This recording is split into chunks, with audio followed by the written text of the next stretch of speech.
Olá, queridos ouvintes. Aqui quem vos fala é a sua contadora de histórias, um pouco atrapalhada, sim, um pouco esquecida, talvez, TDAH jamais. Mas sim, esta que vos fala estava gravando um áudio e esqueceu de apertar o play. Pois é, hoje nós estamos nessa forma. Por quê? Estou seguindo uma intuição da minha mentora que pediu para colocar casos reais de pessoas reais as quais eu conheço. Mas este canal não são pessoas reais que você conhece, são. Mas essas aqui, de uma forma ou de outra, entraram em nossas vidas. Então, baseado nisso, eu vou contar para vocês como que elas entraram e o que que a gente pode fazer por elas. Não, essa parte eu não vou falar não. Nós não estamos aqui fazendo propaganda da cigana Débora. Nós estamos aqui fazendo propaganda do que poderia contar. É aquele velho ditado. Aquele velho ditado. Se eu não fizesse, o que seria de mim? Não é verdade? Então, beleza, as pessoas passaram por essa experiência e graças a Deus elas estão aqui para compartilhar conosco, certo? Então vamos lá, estou abrindo nesse momento e vou começar a ler com vocês. A Daisy. Olá, contadora. Meu nome é Daisy. D-A-S-I. Simples assim. A Mirella pediu para te escrever, para avisar os seus ouvintes sobre o que eu fiz. Eu fiz. Me arrependo, mas fiz. Fiz sim. Me desculpem. Bom, moro em São Sebastião do Paraíso. São Sebastião do Paraíso, para quem não conhece, pertence ao território mineiro. E tudo acontece aqui. Tudo aconteceu aqui. Bem na beira do rio. Bom, sou muito tímida e não sou o estilo ideal de namorada. Sabe aquela bonitinha, charmosinha, toda perfeitinha? Eu não chamo atenção. Muito diferente da minha prima Olivia, que, apesar de muito parecida comigo, ela se vestia melhor. A pele dela parecia estar mais brilhante. O cabelo dela parecia estar mais sedoso. Ou seria neurose minha? Bom, o fato é que eu fui ao acampamento cigano a convite da Mirella. Ela quem foi convidada pelo cigano Yuri. Eu fui, tínhamos 15 anos na época, e eu nunca tinha namorado antes. Eu nunca tinha beijado alguém. Bom, sabia que cedo ou tarde Mirella e Yuri se casariam, assim como aconteceu. Mirella era realmente parecida comigo, como se a gente fosse irmãs. Talvez, se fôssemos irmãs, não seríamos tão parecidas. Era praticamente a cara de uma, focinho da outra. Mas ela sempre chamou a atenção, pelo jeito alegre de ser. Mirella era aquele tipo de mulher chamativa. Não forçada, sabe? Poxa, como eu vou explicar para vocês? Mirella tem uma luz natural. Uma luz. Essa luz que eu não tenho. Bom, eu não tinha. Então, eu grudei na minha prima, na intenção de aprender a ser como ela. Por que não? Na festa que Mirella me chamou, eu me diverti. Comecei muito caladinha, sentada num banquinho, feito de tronco de árvore. Sabe aqueles troncos de árvore cortado? Então, aqueles ciganos usavam como um banquinho. Sentei e me senti à vontade imediatamente. O cheiro da natureza era incrível. Olhei as ciganas ao redor da fogueira, dançando alegremente. As ciganas, meu Deus, um capítulo à parte.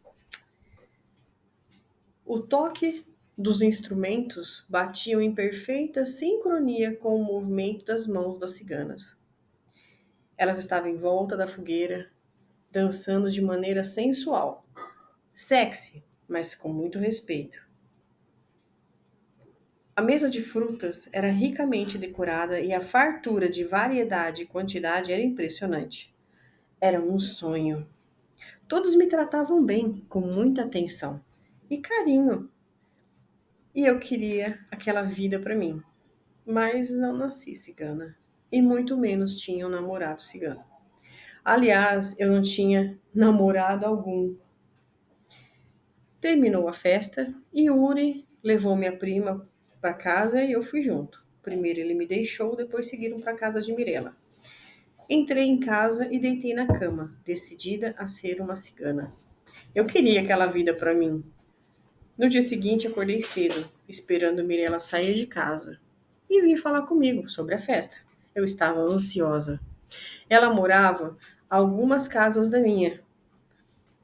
Ou seja, eu via a porta da casa dela, da minha. Eu vi quando Yuri saiu cedinho da casa da minha prima, junto com ela. Estavam meio escondidinhos. Ela passou a noite lá. Ele passou a noite lá, sem ninguém perceber. Bom, eu vi. Eu vi eles ainda se beijando e se despedindo, antes dele virar a esquina onde seu carro estava estacionado. Quando Mirella me viu, ela fez sinal de silêncio. Shhh, e correu para dentro. Eu sabia que tinham dormido juntos. Nem precisava de mais detalhes. Entrei para minha casa e segui meu sábado normalmente. A primeira missa seria alguns minutos dali. Me arrumei e segui para a igreja. Quando a missa acabou, voltei para casa para ajudar minha mãe no almoço de sábado. Naquele dia, mais tarde, Mirella, enfim, veio me visitar e entramos para o quarto. Ali eu soube que realmente estava consumado o amor de Eric e ela. Ela estava muito feliz e eu queria uma vida como a deles. Mais tarde, eles se veriam e eu queria a minha cara metade. Ela saiu para se arrumar e eu fiquei sozinha, mais uma vez, assistindo os videozinhos rápidos, sabe?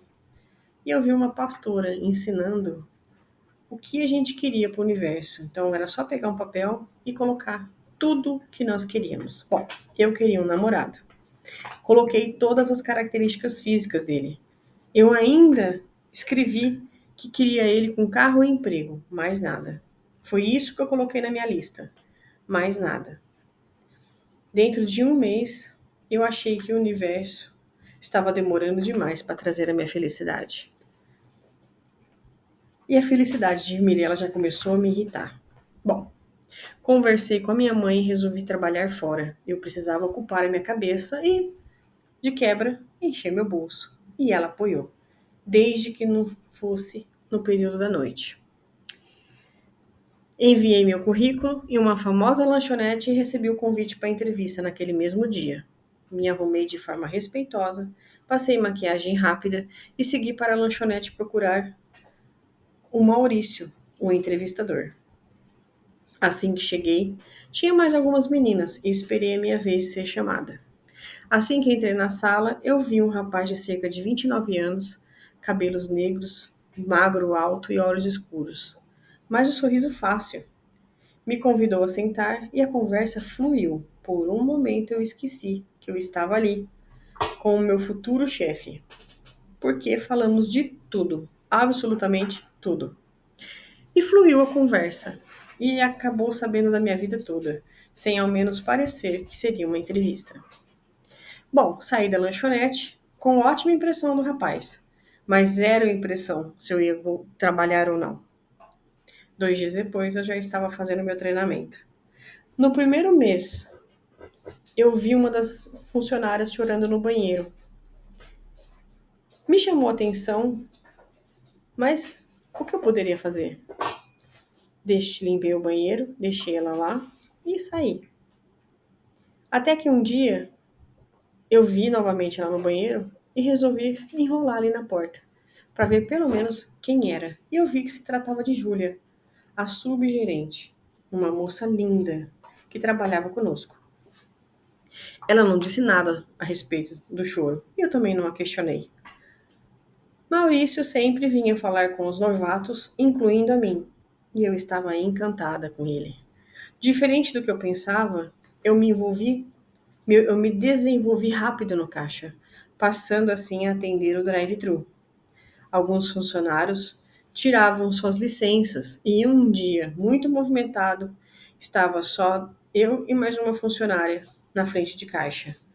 E Maurício precisou descer para nos ajudar. Entregamos naquele dia quase 500 refeições naquele plantão. Quando o plantão terminou, Maurício me chamou à sua sala, me ofereceu um copo de alguma coisa âmbar e pediu para eu virar. Eu virei. Ardeu. Eu nunca imaginei que ele me daria algo alcoólico. E rapidinho eu me senti tonta. Quando eu levantei, Maurício me segurou e me beijou. E eu gostei. Aquele encontro aconteceu mais vezes e passamos a ter um relacionamento tórrido no trabalho. Ficamos muito unidos no emprego. Mantínhamos-nos calados. Não nos assumíamos porque, segundo ele, poderíamos perder o emprego. Mas eu queria mais. Queria apresentar ele para minha família. Estava obcecada por Maurício. Um dia, algo me disse para acompanhar ele até a porta. Ele saiu rumo à porta e eu fui atrás. Abandonei meu posto e o segui. Ele passou na frente, a porta fechou, e assim que eu abri a porta, ele estava abraçado com Júlia, a moça que chorava no banheiro. E ele dizia que eles ficariam juntos em breve. Eu enfureci. Acabei meu plantão, saí de lá pisando duro. Cheguei em casa, tomei meu banho, tentei dormir. Estava cansada, mas eu não consegui dormir. Peguei o celular e busquei magias. Aham, encontrando uma mulher que trabalhava com amarrações. Mandei mensagem para ela, me informou o valor, mas e então eu faria, sem dúvida. Seria um mês de trabalho meu o valor, mas eu teria Maurício. Eu queria. No dia seguinte, cedo, estava na porta do endereço que ela me passou. Era uma casa simples, mas me dava calafrios. Entrei e uma moça me encaminhou até a sala onde a mulher atendia. Expliquei minha relação com Maurício e ela abriu um carteado. E disse que Maurício tinha esposa e filha, e mais duas namoradas além de mim. Eu pensei, oi? Ela faria o trabalho pelo valor, mas que eu não poderia jamais me arrepender e nem desfazer. Ah, eu tinha 16 anos. Jamais iria desfazer. Maurício, então, era o homem da minha vida. Era o único homem que havia se interessado por mim até então. A mulher perguntou sobre a minha virgindade. Eu disse que queria me entregar a Maurício, mas isso seria quando tivesse a certeza de que ele estaria ao meu lado.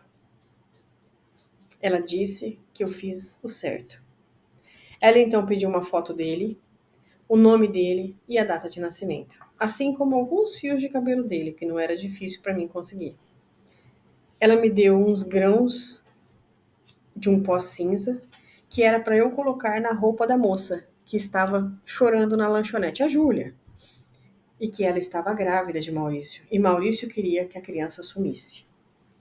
Bom, muitas informações para o mesmo dia, mas enfim, eu fiz tudo isso no mesmo dia.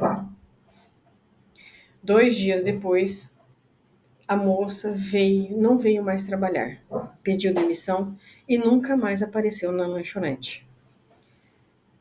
Maurício ficou apático, olhos fundos, passava mais tempo na lanchonete, então eu sabia, de alguma forma, que a casa dele não estava bem. Ele perdeu o brilho que eu tanto admirava. Alguns dias depois, ele me pediu em namoro.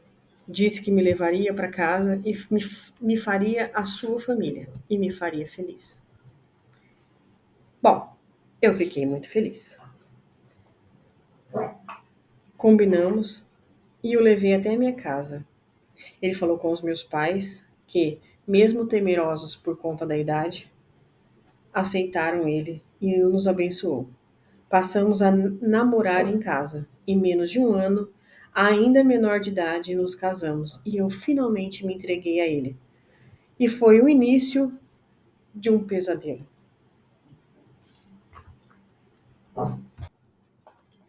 A realidade foi que Maurício mudou demais depois do nosso casamento.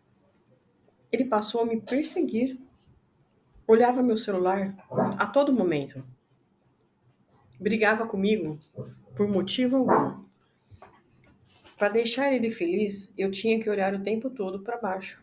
Poxa, eu trabalhava com o público. Nem com a minha família eu podia conversar. Maurício achava que eu o abandonaria o tempo todo. Ele me obrigava a ter intimidades, porque ele queria que eu engravidasse. Ele achava que se eu tivesse filhos, eu ficaria com ele. Enquanto ele abandonou os filhos que tinha com a primeira esposa. Muito triste, né? Pois é. Maurício me demitiu. Sendo meu chefe, ele me demitiu.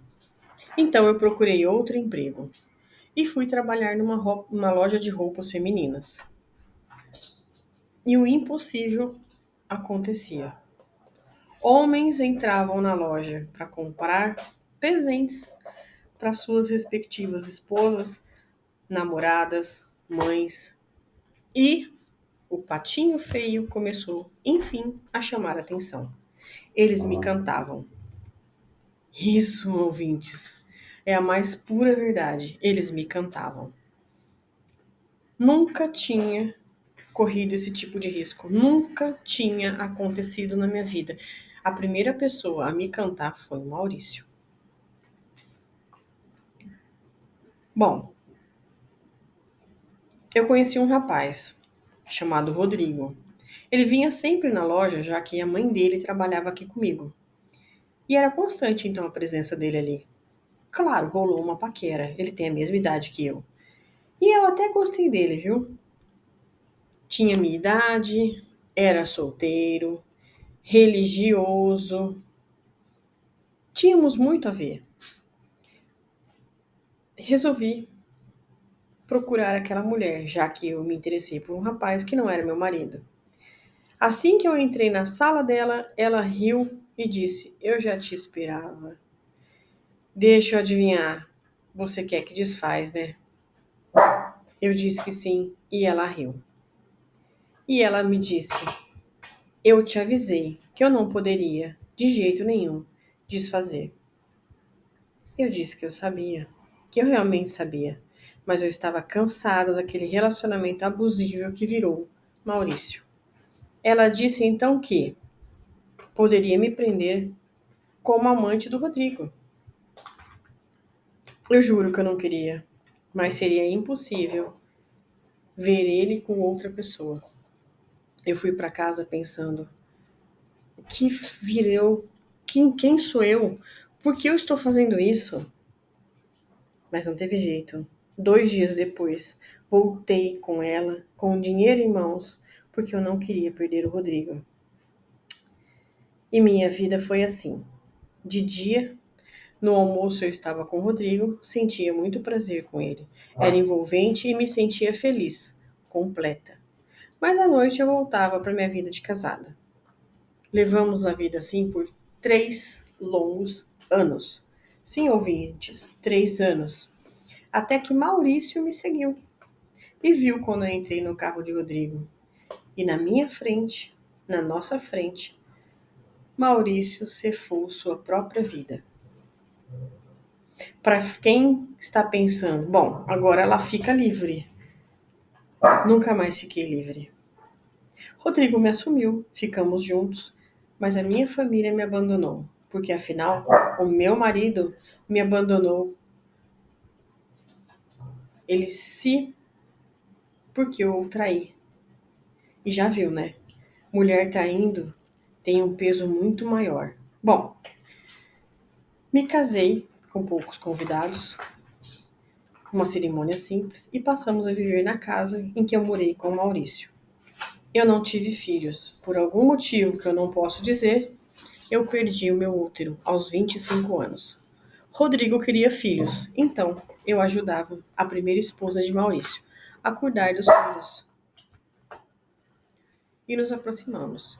Pedi perdão para ela, nos tornamos amigas. Descobri depois que Júlia teve o bebê de Maurício. E como ela ficou doente e foi de arrasta, eu adotei a pequena menina. Minha vida foi assim. Procurei de várias formas desfazer o que eu fiz, mas como eu já sabia, seria impossível. Bom, ouvintes, hoje eu tenho 35 anos, tenho uma filha que adotei e desconfio que o Rodrigo tem uma amante e que ela esteja grávida. O karma vem, ouvintes. Contadora, como você mesma me disse, o karma sempre vem. Tudo tem seu preço, ouvintes. A minha família não conversa comigo ainda. Só a minha prima Mirella, que se casou e tem 3 ciganinhos. E essas foram as minhas escolhas. E foi os perrengues que eu passei, graças a mim. Eu espero ter ajudado alguém que esteja na dúvida e obrigado por me ouvirem. Quero te dizer que você teve muita coragem de escrever para nós. Tem que vencer a própria culpa e principalmente o próprio julgamento para vir aqui enfrentar o julgamento de todos. Por mais que todo mundo fale, não, ninguém vai julgar. Julga. Um pensamentozinho que a pessoa tá passando, nossa, ela fez isso. Ninguém sabe a dor que ela passou para chegar a esse ponto. Então, meus parabéns por você ter falado, né, ter contado, ter repartido com uma galera que está crescendo cada dia sobre o seu momento. Muito obrigado, viu? E Deus abençoe e ilumine seus caminhos a partir de agora. Estou abrindo então outro e-mail. Estou tentando fazer isso de maneira mais sutil, ser um pouco mais delicada. E vou começar a ler. Contadora, sou Suelen e demorei muito para criar a coragem de escrever o que eu fiz. Só um adendo aqui. Quem está falando agora é a sua contadora. Como eu disse, tem que ter muita coragem.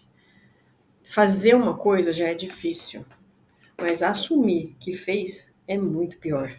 É muito pior. Vamos lá, continuando. Eu demorei muito para criar coragem de escrever o que eu fiz. Não por medo de julgamento, jamais, mas porque eu lembro de tudo que os meus olhos viram em troca do que eu fiz, das escolhas que eu fiz. Bom, muito bem. Sempre tive muitos homens ao meu pé. Eu sempre escolhia com quem eu ficava. Claro que eu não me apegava em nenhum deles. Meu coração estava fechado para relacionamentos. Até que um dia conheci o Juliano. Eu trabalho no shopping como gerente de uma loja. Eu treino todos os dias. Eu treino. Ah, é o cross, como chama? CrossFit. Desculpa, não dá para entender, Suelen, me desculpa. Eu treino CrossFit todos os dias e mantenho o meu corpo.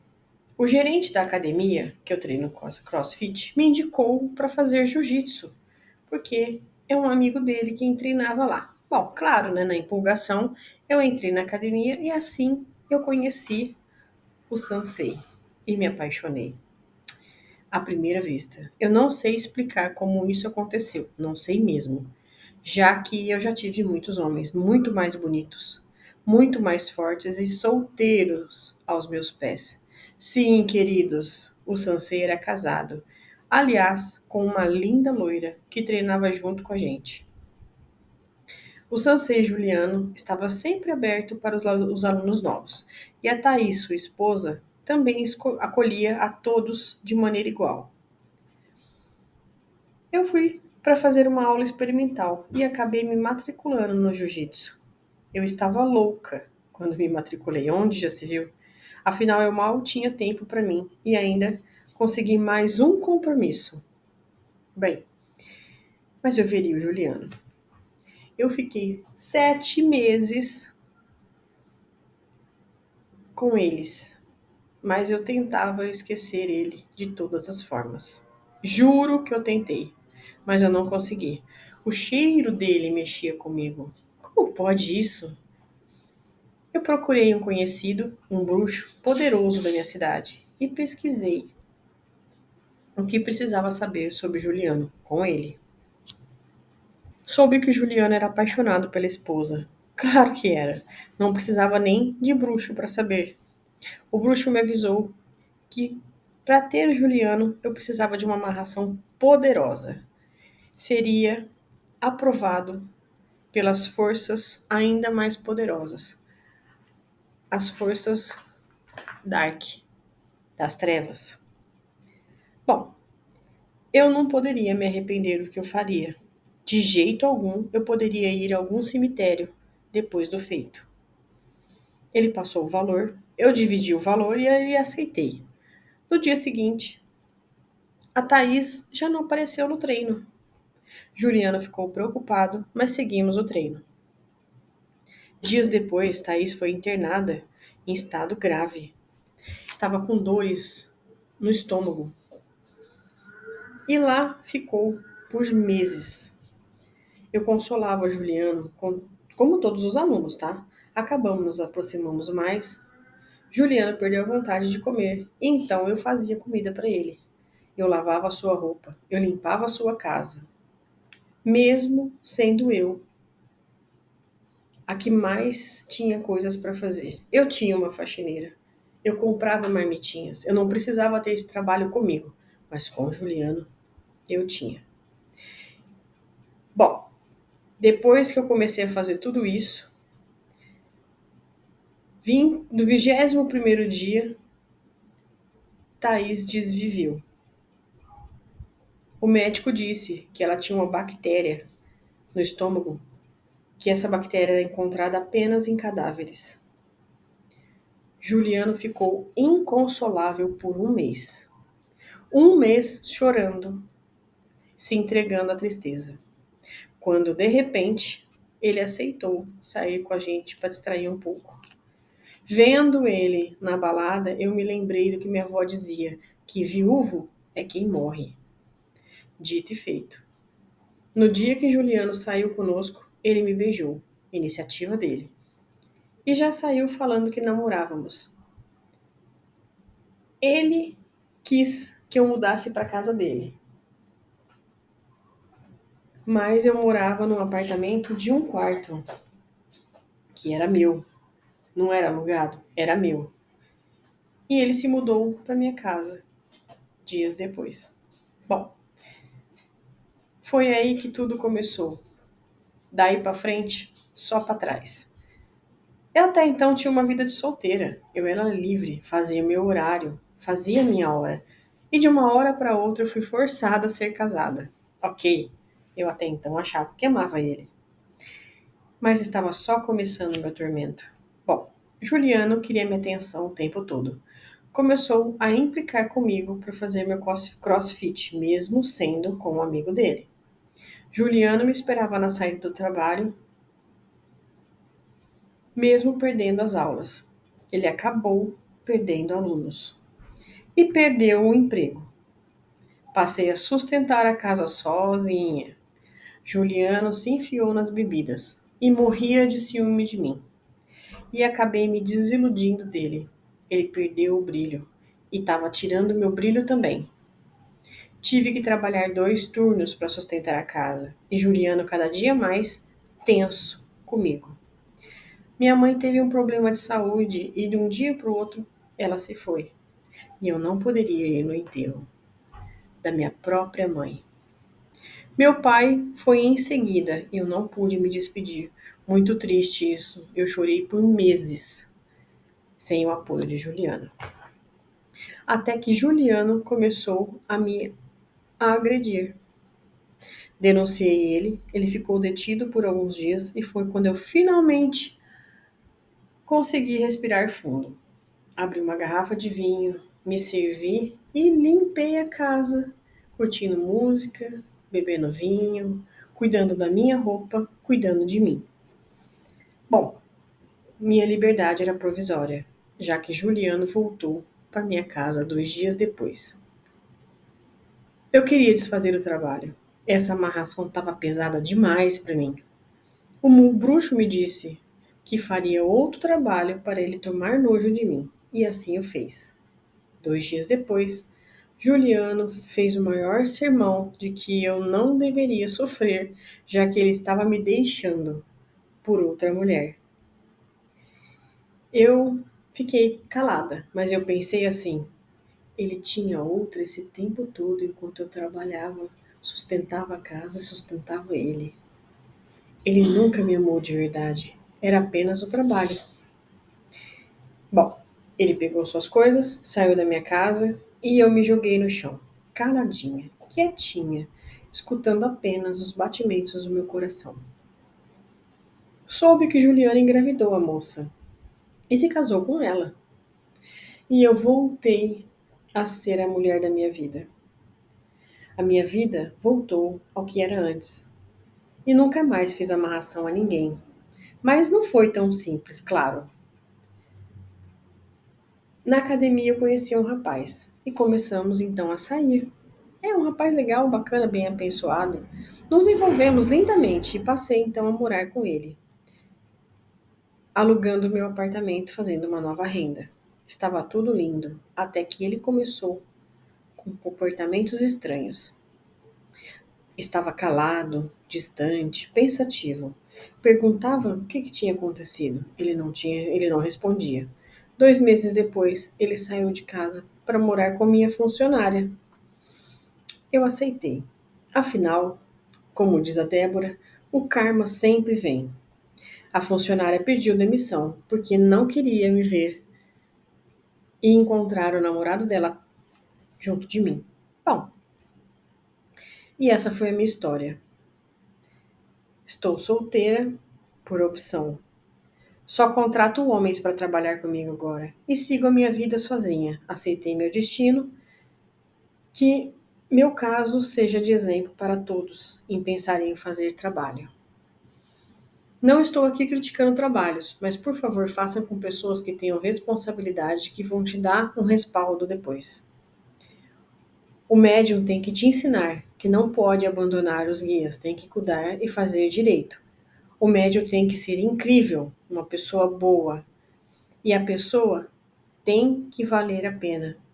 Não vai fazer um trabalho qualquer para um Zé das Couves, hein? Combinado? Muito obrigado, Débora. Obrigado, ouvintes. O que dizer, né, Sueli? Não tenho muita coisa para falar, não. Parabéns por ter escrito. E muito obrigada pela sua história. Muito bom repartir acontecidos assim. Às vezes as pessoas pensam, ah, mentira. Não é. Sem mais delongas. Não é. Não é mentira. Você não sabe o tanto que uma pessoa sofre até viver isso. Você não sabe o que a pessoa passa até chegar a esse ponto. Bom, vamos lá. Essa história aqui aconteceu próximo a nós, tá? Vou contar para vocês então a história do Vitor. Vitor era um rapaz comum, trabalhador e sonhador. Um dia conheceu Camila, uma mulher linda. Eu vou enfatizar esse linda. Linda!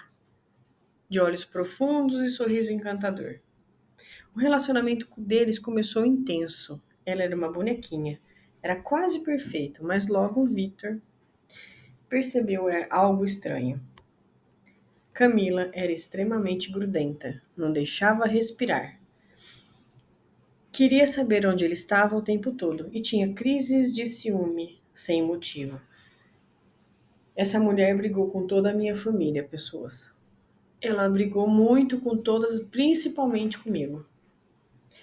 No começo, ele achou que era só paixão, mas logo ele percebeu que havia algo sombrio naquela mulher. Ele começou a se sentir fraco. A sua energia foi drenada sempre que estava perto dela. Tinha sonhos perturbadores assombrando a sua noite. E sombras pareciam segui-lo em todos os lugares. Um dia, ao confrontá-la sobre sua obsessão, Camila se revelou.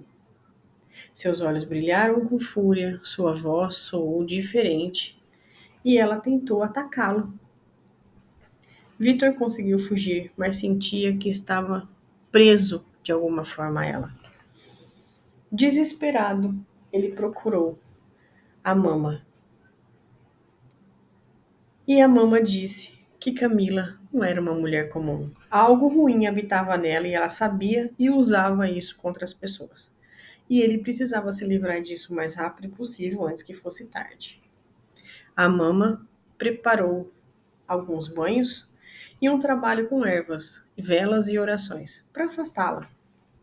No dia seguinte, Camila sumiu, como se nunca tivesse existido. Vitor ainda sentia a presença delas, alguns sussurros, alguma coisa que com o tempo foi passando. Vitor contou pra gente que ele perguntou para uma amiga em comum dos dois sobre ela. E ela disse: Camila pegou um nojo de você, Vitor. Você não tem noção. Só precisou de muita reza, algumas velas, algumas ervas e uma oferenda para a pessoa certa. Não deixa de ser um trabalho. Essa história eu acompanhei. Hoje, o Vitor é casado com uma pessoa incrível, que por incrível que pareça, chama Camila também. E ele tem uma família linda. Existem pessoas das quais você fica do lado e você sente que a sua energia está drenando. Imagina se relacionar com uma pessoa dessas. Tenso, né? Vou abrir mais um e-mail aqui rapidinho. Quero aproveitar que você chegou até aqui e te pedir carinhosamente o seu like. Poxa, me ajuda tanto. Quer me deixar mais feliz ainda? Coloca um comentáriozinho, um coraçãozinho, um emoji, uma dica pra gente. A gente tá melhorando de pouquinho. E antes disso, eu quero já te agradecer por estar aqui. Bom, vamos lá. Mais uma história. É sobre Emerson. Emerson sempre sonhou com um futuro estável, filho de um pedreiro e uma dona de casa. Ele sabia que a única forma de mudar a vida era através dos estudos. Durante anos, dedicou-se a livros, apostilas e cursos preparatórios, sacrificando lazer e sono para conseguir a tão sonhada aprovação em concurso público. Mas a cada tentativa, o destino parecia zombar dele. Sempre batia na trave, ficava por poucas posições de ser chamado. Ouvia candidatos menos preparados passarem enquanto ele continuava no limbo da espera. Sentia-se cansado, frustrado, e em alguns momentos pensava assim em desistir. Foi então que um colega de cursinho indicou a Dona Vera, uma senhora simples e cheia de fé. No começo, Emerson achou aquilo um absurdo, mas de tantas tentativas fracassadas começou a se perguntar: e se fosse verdade? E se fazer uma oração diferente funcionasse? Decidiu procurar um pai de santo, indicado por Dona Vera, um homem chamado seu Alfredo. Ao chegar no terreiro, o velho médio olhou para ele e não precisou perguntar nada. Disse apenas: Você está carregado. Tem olho grande e energia ruim te rondando. Se não cortar isso, pode estudar o quanto quiser, não vai passar em concurso algum. Emerson ficou arrepiado. Seus pelos do braço e da nuca estavam em pé. Como podia ser? O homem nunca o viu, como ele sabia? Alfredo orientou que ele fizesse um trabalho para abrir os caminhos. Banhos de ervas, oferendas em encruzilhadas e velas acesas para o seu anjo da guarda. Sem muita fé, mas sem opções, Emerson seguiu as instruções. No dia seguinte da prova, algo diferente aconteceu. Pela primeira vez, sentiu a mente leve. As respostas fluíam como se alguém soprasse no seu ouvido. Não houve ansiedade, não houve bloqueio. Quando o resultado saiu, lá estava o nome dele, entre os primeiros colocados. Era sorte? Era esforço? Ou algo além? Emerson nunca teve certeza, e até hoje não tem, tá? Mas uma coisa ele sabia: às vezes o mundo espiritual pesa tanto quanto os livros no ombro do estudante. Com esse relato, eu termino o vídeo de hoje, já deixando minha eterna gratidão para quem ficou até aqui. Estou seguindo realmente a intuição e vou deixar alguns relatos de pessoas que passaram pela nossa vida. Deixar como prova do que o espiritual pode ser feito tanto para o bem quanto para o mal. Combinado? Aquele abraço, aquele beijo gostoso. e um ótimo finalzinho de domingo para vocês.